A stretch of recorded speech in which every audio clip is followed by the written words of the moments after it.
G'day athletes, welcome to episode 53 of the Kilted Athlete podcast. So we're into our second year now of podcasting. Um, I put out episode 52 only a few days ago.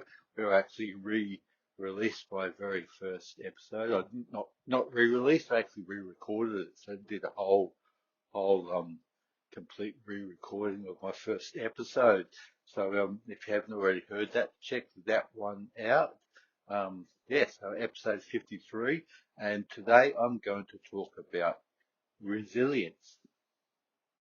But before I crack on with this episode, I'm going to get in there first and say, hey, if you haven't already subscribed or following this podcast, do so. It takes you like a 0.5 of a second to hit that subscribe button or that like button or follow button or whatever it is on your podcast provider. Share it with people that you think may get benefit out of this. Um, so with that all said and done, let's crack on with this.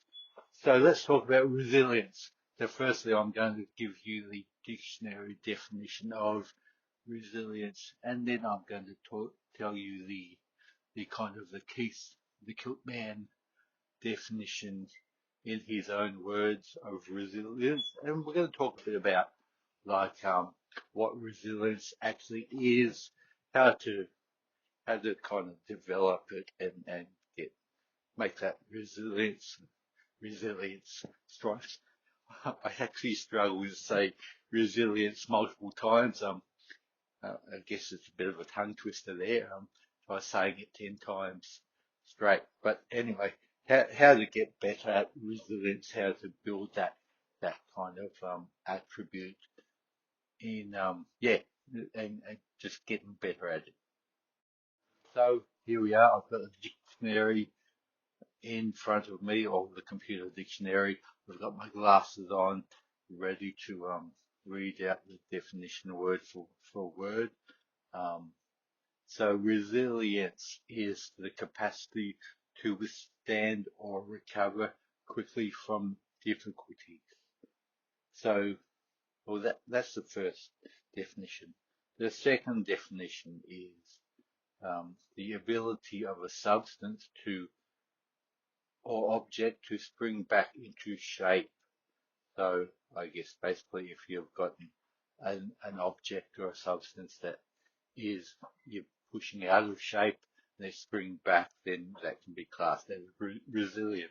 But we're not kind of talking about that part of resilience in this episode. We're talking about the first definition, the capacity to withstand or recover quickly from difficulties. All right. So the glasses are off now. I'm no longer reading. I'm kind of giving my own interpretation of what resilience is. So in my own words, resilience is basically the ability to, to muscle through or to tough it out in a situation that's difficult, or to recover from difficulties. So basically, like, nobody has a perfect life where nothing ever goes wrong. We all have difficulties, we all have struggles, we all have issues, and resilience is our capacity to deal with those issues and to bounce back and to recover from them.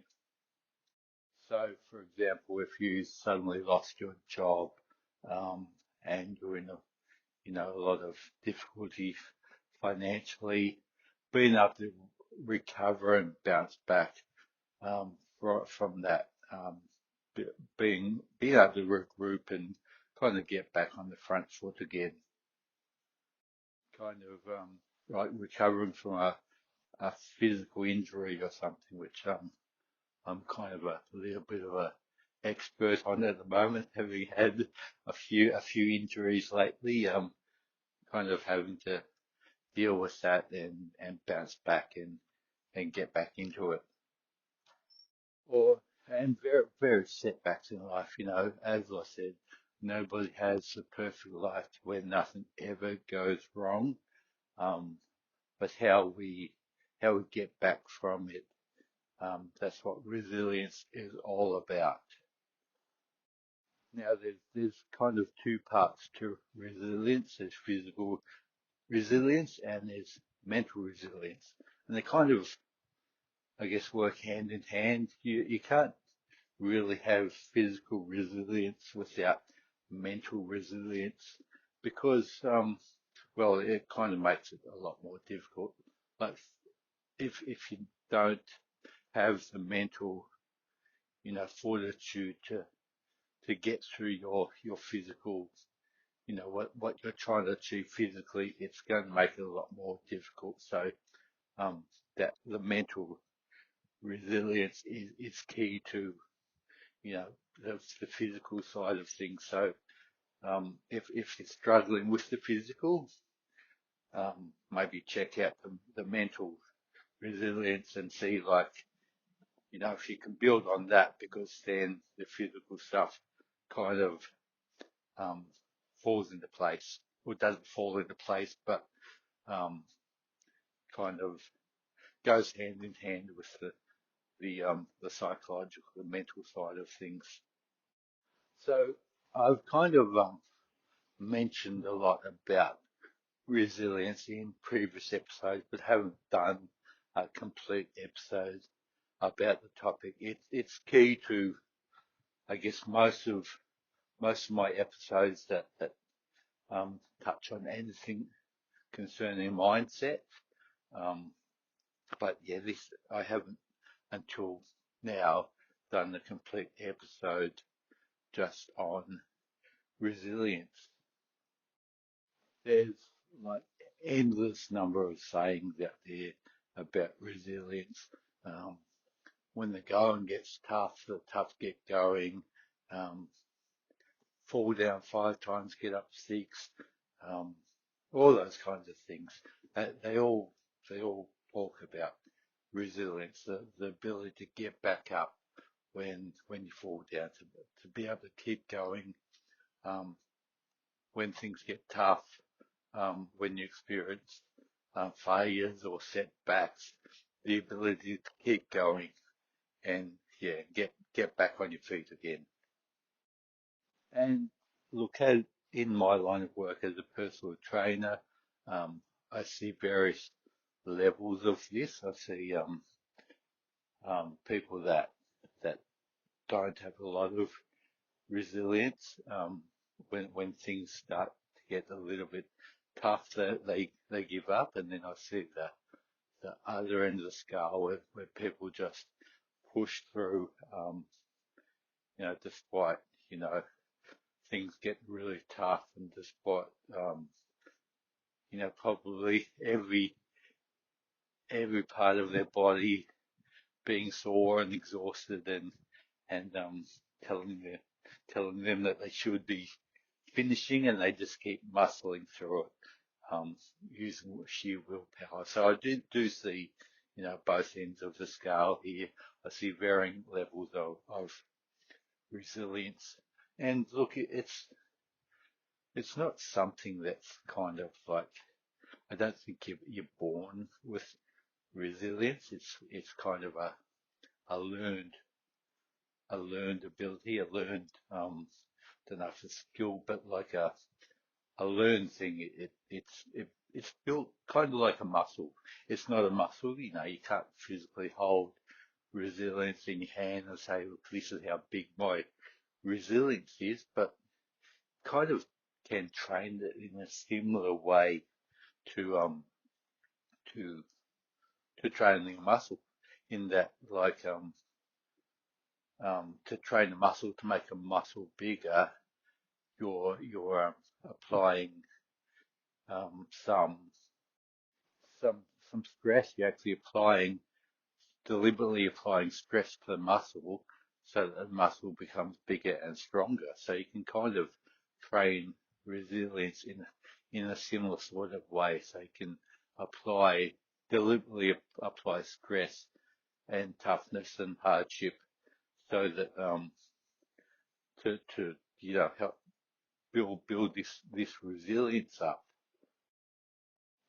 And the trick here is to apply just the right amount of stress, um, just like when you're weight training, applying just the right amount of stress, of weight, of tension to that muscle. Too much, and you might injure that muscle. Um, Not enough, and you're kind of like you're not really achieving anything. So just say, for example, if I was to pick up a couple of 1 kilo dumbbells and just bench press those two 1 kilo dumbbells, um, it's not going to put my body under a lot of stress or tension because all I'm really doing is going until I'm bored. There's no tension applied there because that little weight from me is not achieving anything. But then if I went and picked up two, you know, 60 kilo dumbbells and did the same thing, potentially injured myself, I'm not achieving anything there either because I've gone too much, I've applied too much stress, and as a result, I've caused an injury, so I can no longer bench press for a period of time. So that was kind of counterproductive, applying too much stress. So it's similar when you're doing some sort of you know resilience kind of building activity. You kind of you want to you don't want to stick with the status quo and just everything's cruisy, everything's kind of comfortable, um, because you're just kind of treading water then. But you don't want to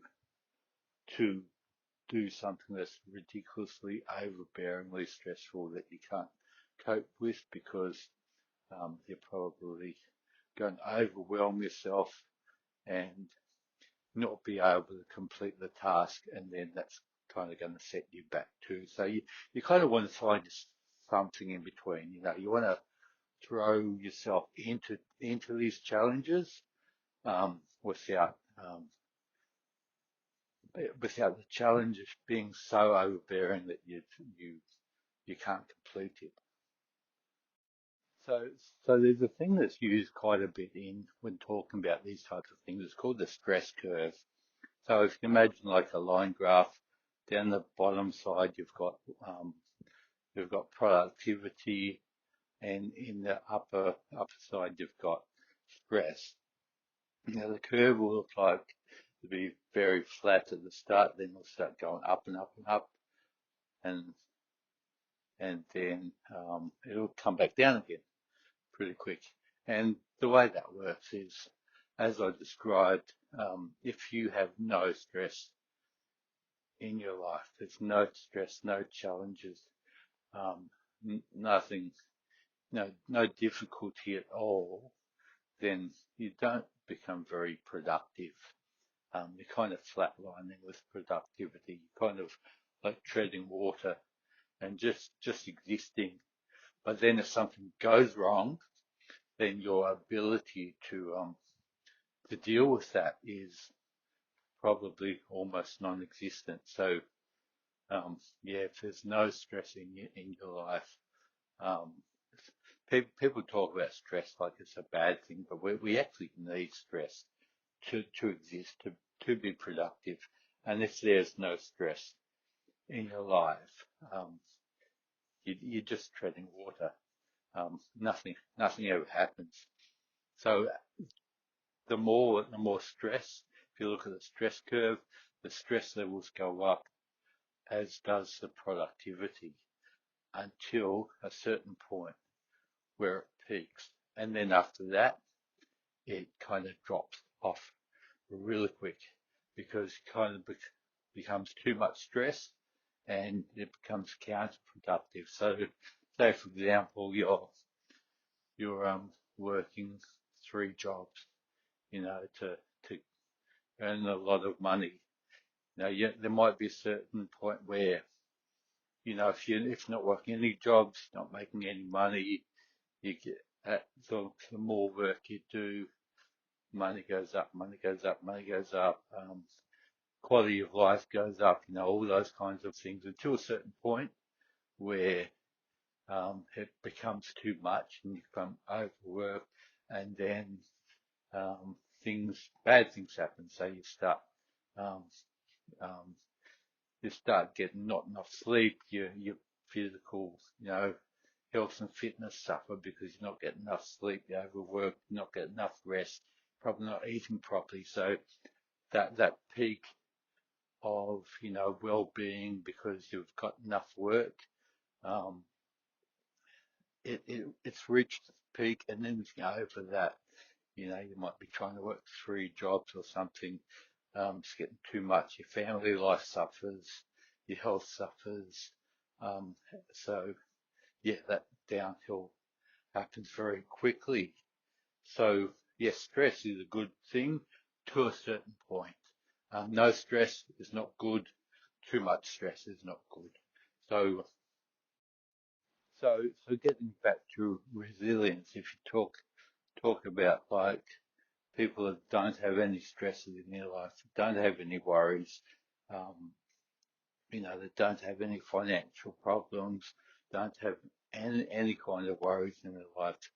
Um, while it may sound good, it kind of doesn't build any resilience for if something does go wrong.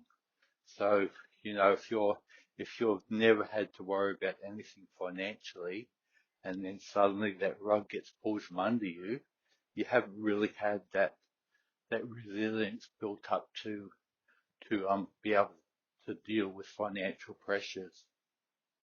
Back to a physical example of that now. We'll go back to the muscles. Um, if you're if you've got a job where you're sitting down all day, um, and you don't do any exercise, you sit down, you go home, you travel home, you go through drive-through, you're sitting in your car, don't even get out of your car to go and get your takeaway food. You go home, you sit in front of the TV, watch TV, go to bed. So you haven't really been on your feet much, and then you haven't been kind of doing any exercise outside of that. So I know some people have jobs like that, they can't get away from it, but not making the effort to go and do something physical to offset that kind of sedentary job. So people with a more sedentary sit down kind of lifestyle, um, so that their muscles, especially their legs and their core, and all those muscles have become used to being sedentary. They're not used to having any stress or tension put on, put on them. So if something happens, they trip and they fall or twist, fall the wrong way. They can break a bone, um, pull a muscle, get like seriously injured. Um, and it is a big thing with people with you know, more sedentary lifestyles. Um, they're getting more and more injured, especially as we get older, because we haven't placed our muscles under those stresses, so they're not used to anything. So the muscles don't have resilience, the bones don't have resilience. And just on a side note, I have actually specifically done an episode on how sitting all day is not a good thing. I can't remember which number episode it is, but scroll back through it. I actually called it "Get Off Your Ass," because basically, like, most of our lifestyles these days are geared towards more sitting down. Um, so our bodies aren't kind of used to that kind of physical work anymore, and then our muscles kind of like, you know, we lose muscle tissue and our bones become weaker. And then when we are suddenly put under a lot of stress, as bones break, we get injured. These types of things happen. So that's kind of a physical example of the same thing with with the financial example I used before. If we're not used to carrying heavy loads, if we're not used to using those muscles, and something goes wrong, the rug pulls from under our feet, then things are going to break. We're not going to cope too well. So I want to talk now about the symbiotic relationship between the physical and the mental. So I've already mentioned that it's hard to be physically resilient without being mentally resilient. Um, it's kind of like a lot of almost physical things. Like take for example running a marathon. Yes, you need to be fit to run a marathon, but you also need to be you need to have mental fortitude um, to get through 42.2 kilometers of you know tough, hard slogging. Um, it's um it's a mental challenge at least as much as a physical challenge. This weekend I've got at Runfest Port Macquarie I'm doing the treble break wall buster again. I did that this time last year. Um, it's three races in one morning, so there's a half marathon, a 10K, and a 5K, so it's 36 kilometres all up. Um, and me being me, I do all three of them. There's a couple of other people that have done all three for the last 9 years straight. It's kind of a not only physically but a mentally challenging event. And just on that, I just want to give a big shout out to Brad and Mel, who have done like all nine trebles and will be doing their 10th treble this year with me as well. So big shout out to those guys. I might see if I can get them on the podcast sometime um, to have a chat about because they're two very inspiring people. But yeah, back to the how this is relevant to my resilience. There's a lot of factors. It's not just the physical fitness involved in this, but the mental, the mindset of you finished a half marathon, you've got to go straight into a 10K run. Finish a 10K run, you're going straight into a 5K run. Um, so usually we come to the end of a race and that's it, we're done, we can go and relax. But this one, you've got two more races to do. So you're doing three consecutive races. Um, and being March in the Southern Hemisphere, it's kind of, well, technically it's autumn, but it's still summer in Port Macquarie. It's still hot. Um, it's been brutally hot the last few weeks. Um, I think it's getting up to about 30, 35 degrees still, and look, that's in Celsius, guys. So, if you don't get Celsius, um, I'm not sure what the conversion is, but it is hot. It's brutally hot. It's usually humid as well. So this is, it's a real challenge. It's a real mental challenge as well as physical, just to keep going through this. What's inspiring me is this is the 10th year in a row that I've done this. There's only two other people that have done all 10 of these events, or that have done all nine for the last 9 years and are doing the 10th one this year. So it's a very, very, a very niche kind of list to be on. So kind of got that attitude that I need to finish this. It's going to be hot. It's going to be brutal, but I need to finish it.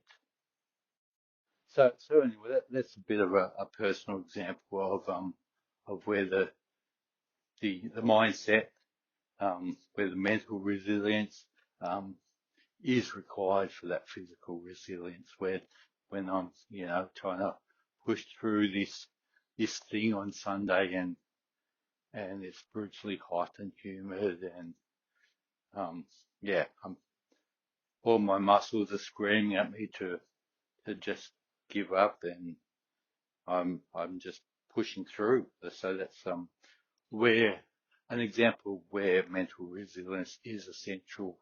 Um, so it's required. It's a requirement for physical resilience. Without that mindset, you don't have the physical resilience.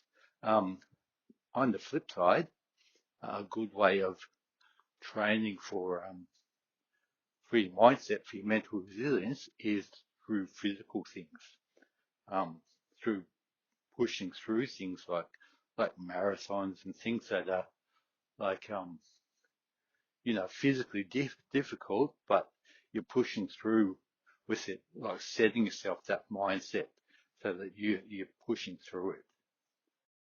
Kind of like when people say things are character building. Um, that's essentially what building resilience is about. Doing deliberately doing something difficult, placing yourself under physical stress, or doing something difficult um, to improve that mindset. So that could be, setting yourself that difficult physical challenge. Could be, running the marathon. Look, the marathon is a lot about the mindset. There's a lot of time to be on your feet thinking with, you've got thoughts, all sorts of thoughts happening in your head, both negative and positive thoughts going through your head. It's kind of like the cartoons when you have like a good angel and a bad angel on each shoulder, telling you to do different things. Even things like the beep test. So I did talk about the beep test in an episode.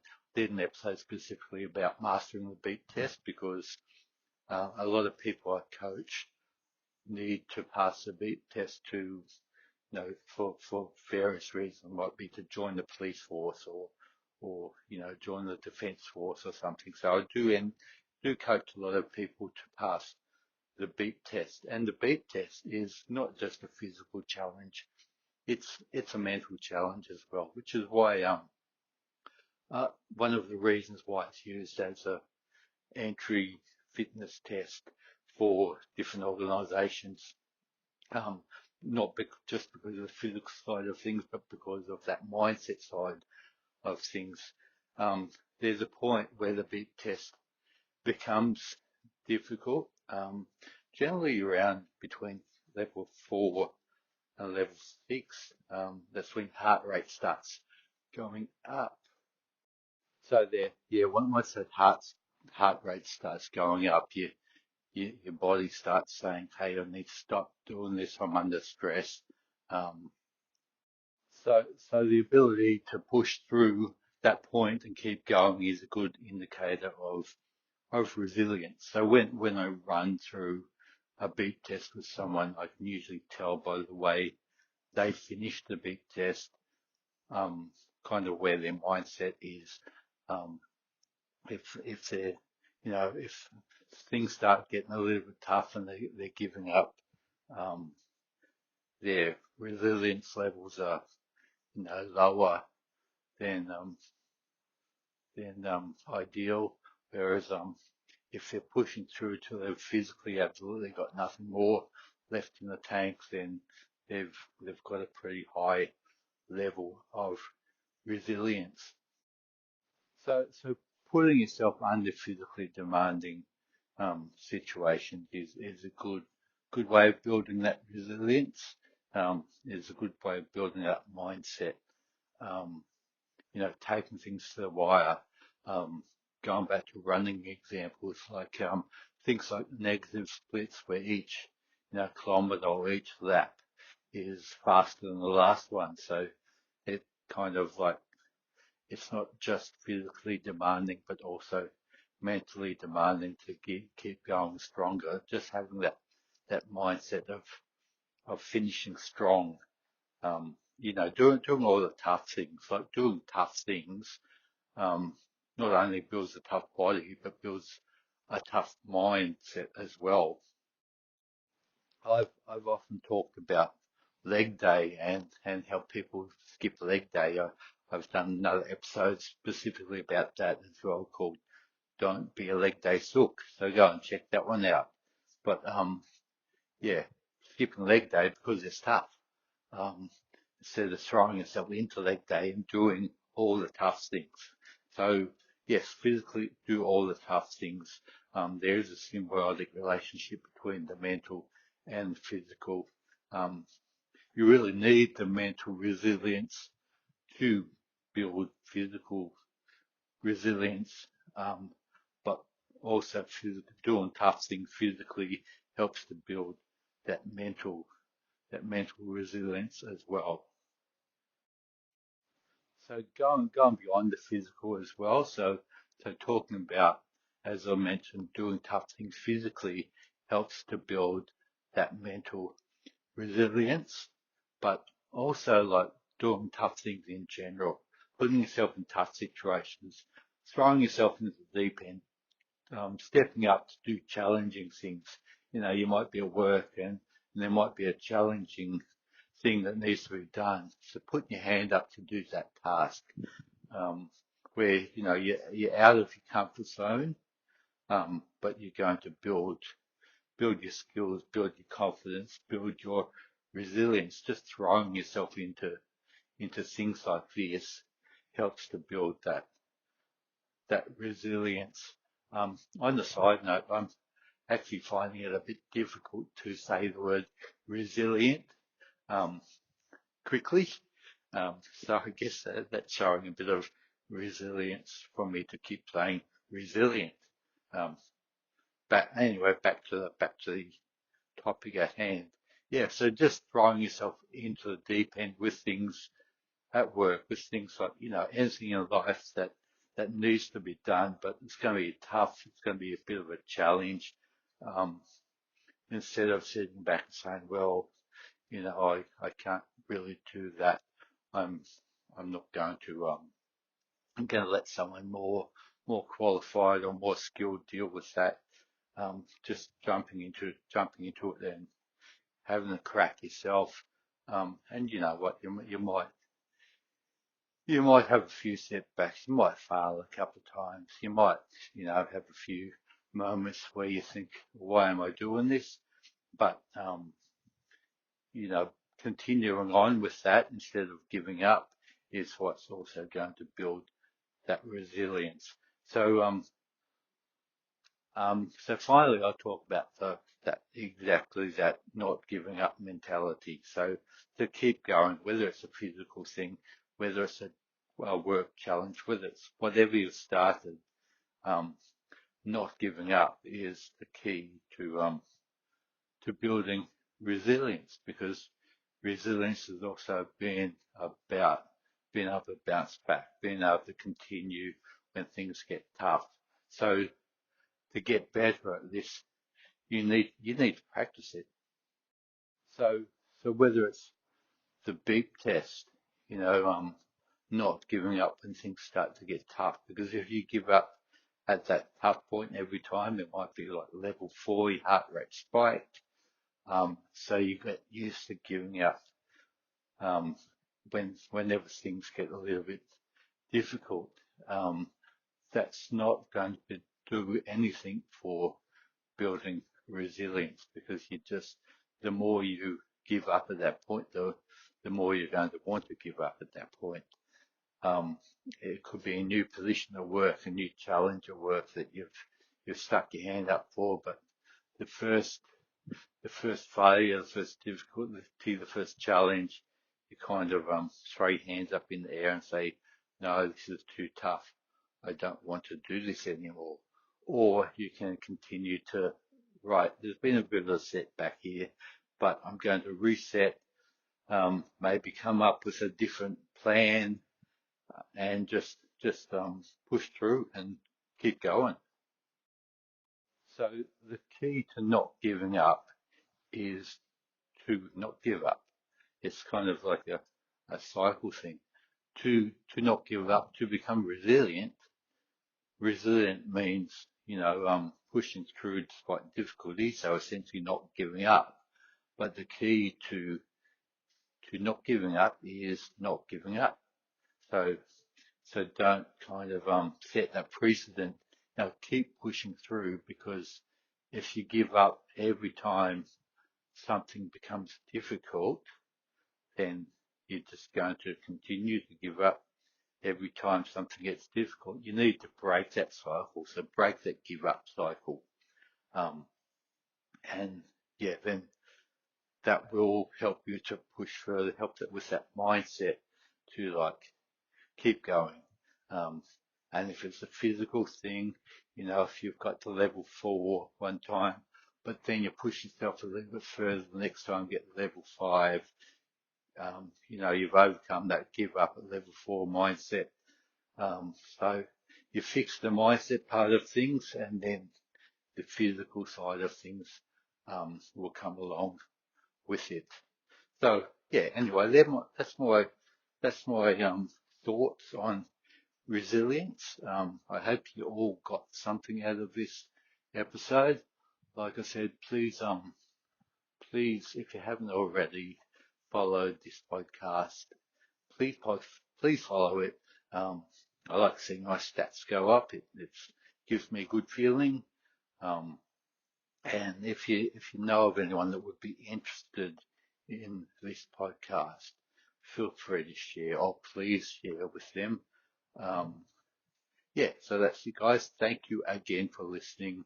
I'll talk to you all next week. Bye.